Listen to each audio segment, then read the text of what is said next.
বুদ্ধি হয় ঠিক মতো যিনি ভাড়া পায় ঘর ভাড়া লইয়া কোনো চিন্তাই করেন না। আচ্ছা আমি গেলাম গা, ভালো মতন কথা কথা মন নেকে কি কথা এই ঘরে করে জিনিস হচ্ছে আচ্ছা যান।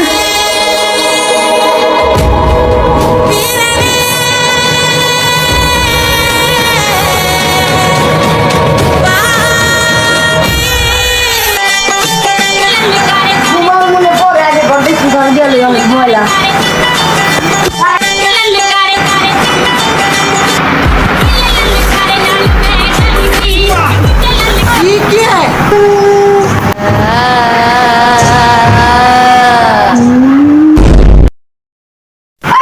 আরে ভালো করে গাড়ি দিয়ে ময়লা দেওয়া যায় ওই সুতারা না মা ঘরে আপনি বসে জ্বালায় না